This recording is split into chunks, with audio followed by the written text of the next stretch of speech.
बोलिए। सर, तेलंगाना के जो सीएम है रविंद्र रेड्डी ने कहा है कि जो प्रधानमंत्री मोदी बैकवर्ड क्लास के नहीं है, ये कन्वर्जन है बैकवर्ड क्लास के। अरे मैं उसके ऊपर अभी क्या टिप्पणी करूं। रेवंत अन्ना मुख्यमंत्री है तेलंगाना के, बहुत रिस्पॉन्सिबल पर्सन है। अगर ये बात रेवंत अन्ना ने कहा है तो आप उनसे जाकर उसके बारे में एक्सप्लेनेशन लीजिए ना, मैं क्यों दे दूं। बोलिए। सर, वहीं पर हम देखें कि महाराष्ट्र में सर लॉ जिहाद और फोर्सफुल कन्वर्जन को लेकर अब समिति गठित की गई, 7 लोग कैसे देखते हैं आप?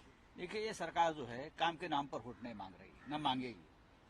एक तो फ्रॉड करके लोग चुनाव जीते हैं। हाँ, चुनाव आयोग को अपने कब्जे में लेकर पैसा देकर वोटर लिस्ट में घोटाला करके चुनाव जीते हैं। तो ये ऐसे उनके दिमाग में लोग ऐसी बातें आती है। जो लोग विकास का नारा देते हैं वो विकास पर बात करते हैं।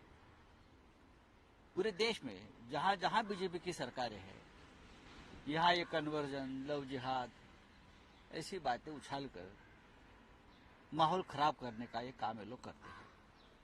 आप मुझे बताइए, ये कौन तय करेगा लव जिहाद है या नहीं, या हो रहा है या नहीं हो रहा है?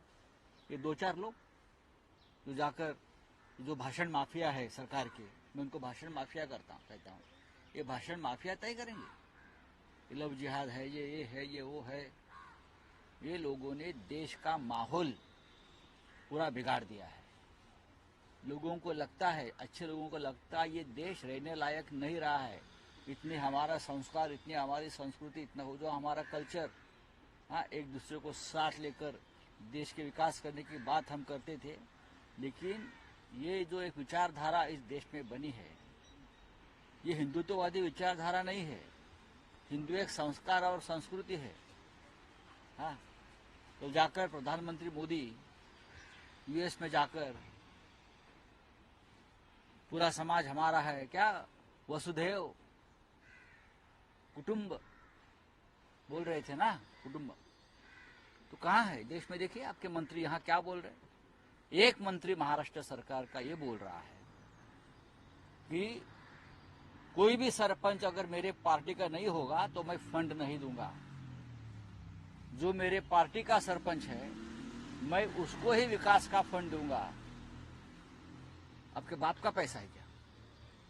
आपके बाप का पैसा है? किसका पैसा है? देश का पैसा है, सरकार का पैसा है, जनता का पैसा है।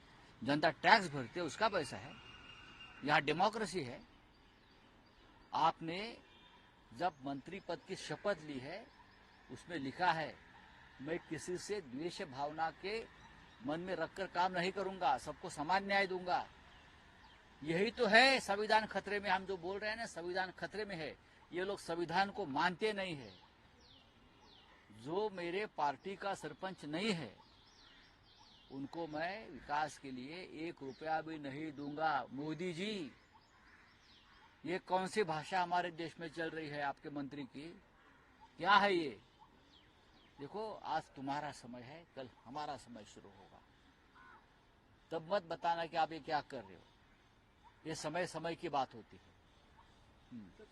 प्रधानमंत्री यूएस का दौरा जो था, फायदा नहीं है नुकसान है, क्योंकि जो टैक्सेस है वो बढ़ चुके हैं, काफी हद तक नुकसान की जाएगी। देखिए, मोदी के 2 दिन से फोटो आ रहे हैं,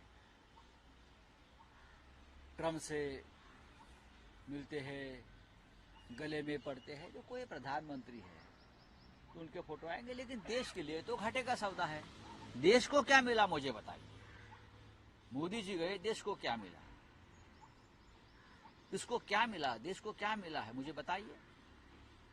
2 दिन के बाद वापस 400 लोग लेकर वहां से इंडियन वापस उनका एक फ्लाइट आ रहा है, बेड़िया बांधकर, हाथ में जंजीरें डालकर आ रहे हैं ना। ये रोका मोदी जी ने, तो क्या फायदा क्या है? टैक्स बढ़ा दिया है फिर एक बार। हाँ, इंपोर्ट एक्सपोर्ट सब पर टैक्स बढ़ रहे हैं दोनों बाजू से। तो देश को क्या फायदा है? मोदी जी को फायदा है। मोदी मोदी नारे गूंजते हैं वहां, और क्या है? ट्रम्प भूल गया, मोदी चले गए, ट्रम्प भूल गया देश को, हिंदुस्तान को। रणवीर बाबरिया मामले में कंट्रोवर्सी में अब महाराष्ट्र सरकार ने सर इंक्वायरी कानून की बात है, बोले। और आता काय आहे? प्रकरणामध्ये धनंजय मुंडे यांची भेट बीड सुरेश धसांनी घेतल्याचं कळतं आहे. इतक्या दिवसापासून ते आरोप करत होते, मात्र आता त्यांची भूमिका संशयास्पद वाटते. मला बीडमधल्या एका प्रमुख नेत्यानं त्या क्षणीच सांगितलं होतं की सुरेश धस यांच्यावरती विश्वास ठेवू नका. आम्ही जो म्हणतो की सुरेश धस या लढ्याचं नेतृत्व करतायत आणि ते न्याय देतील देशमुख कुटुंबियांना, त्यांच्यासाठी हा लढा आहे. मला तेव्हा लोकांनी समजवलं की तुम्ही धस यांची बाजू घेऊ नका. धस हे कधी पलटी मारते. धस, मुंडे आणि वाल्मिक कराड एकच आहेत. ही लढाई त्यांच्या स्वार्थाची आहे आणि दुर्दैवानं हे सत्य होताना दिसत आहे. मला वाईट वाटतं की एका विद्यमान आमदारानं देशमुख कुटुंबियांच्या अश्रूचा बाजार मांडला आणि व्यापार केला. की लहान मुलं बिचारी धसांच्या मागे न्यायासाठी धावत होती की हा माणूस आम्हाला न्याय देईल. आणि जर धस याने हे कृत्य केलं असेल तर त्यांना देव क्षमा करणार नाही, त्यांना इतिहास क्षमा करणार नाही. असा खोटारडेपणा जर त्यांनी केला असेल आणि पाठीत खंजीर खुपसला असेल देशमुख कुटुंबियाचा, तर बीडची जनता नाही, राज्याची जनता हे लक्षात ठेवेल की तुम्ही जे कृत्य केलेलं आहे ते पाप आहे आणि त्या पापाला क्षमा नाही. विश्वासघात केला धसांनी. जर त्यांनी तसं केलं असेल तर तो विश्वासघातापेक्षाही पुढलं पाऊल आहे. धस यांच्याकडनं ही अपेक्षा तुम्ही न्यायाची ठेवू नका असं मला वारंवार बीडचे काही लोक सांगत होते. त्यांचं म्हणणं असं होतं की वाल्मिक कराड, सुरेश धस आणि धनंजय मुंडे हे एकच आहे. एका नाण्याला दोन बाजू असतात, या तीन बाजू आहेत. पण मी विश्वास ठेवला नाही, तरी मला अपेक्षा आहे की धस यांच्याकडनं असं कोणतंही कृत्य होणार नाही. भाजपच्या एका बैठकीमध्ये रावसाहेब दानवेंनी विधान केलंय की आपला पक्ष एवढा मोठा आहे की आपण थुंकलो तरी विरोधक वाहून जातो. मग थुंका ना, तुम्ही थुंका. तुमच्यावर पण जनता तुम्ही पराभूत झाला तर लक्षात ठेवा, जनता तुमच्यावर थुंकली आणि त्या थुंकीतच तुमचा पराभव झाला आणि वाहून गेला. लोकसभेला, विधानसभेला तुम्ही पाप करून निवडून आलेला. रावसाहेब दानवे हे शेतकऱ्यांना शिव्या घालतात, अजून काही करतील, अजून काही करतील. तुमचा पक्ष मोठा नसून तुमचा पक्ष छोटाच आहे. तुम्ही भ्रष्टाचाराची रेषा मोठी केल्यामुळे तुम्हाला तो मोठी वाटते.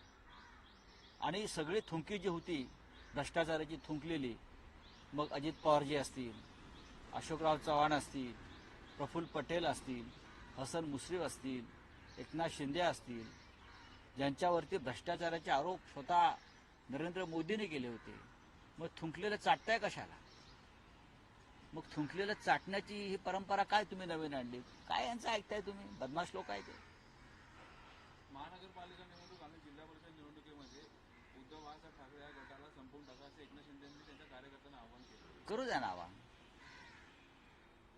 अमित शहांचा पक्ष आहे, एकनाथ शिंदेचा पक्ष हा अमित शहांच्या मालकीचा पक्ष आहे. अमित शहांना जे हवं तेच ते बोलतात. एकनाथ शिंदे यांचा कोणताही पक्ष नाही. अमित शहानी शिवसेनेतला एक गट फोडला आणि जो गट शिंदे यांच्या ताब्यात दिला तो अमित शहांचा पक्ष आहे. अमित शहानी त्यांना सध्या चालवायला दिलेला आहे. अमित शहा दुसरी काय भूमिका घेणार? जे महाराष्ट्राचे शत्रू आहेत, दुश्मन आहेत, तेच मराठी माणसासंदर्भात अशी भूमिका घेऊ शकतात. चला. राजन महाराष्ट्राचे मुख्यमंत्री साळवी यांचा नुकताच पक्षप्रवेश शिंदे गटात झाला, मात्र भास्कर जाधव आपली खंत बोलून दाखवत आहेत की माझ्याकडे क्षमता असून सुद्धा मला म्हणावं तसं काम करण्याची संधी मिळाली नाही. दुर्दैवानं मला ही संधी मिळाली नाही. माझा राज्यात एक मोठा वर्ग असून सुद्धा मी काम करू शकलो नाही. त्यांच्याशी आमची कालही चर्चा झाली. आज आम्ही एकत्र भेटतो आहोत, सगळेच शिवसेना नेते, आणि आम्ही काही कोणाची खंत असेल त्याच्यावर आम्ही चर्चा करू.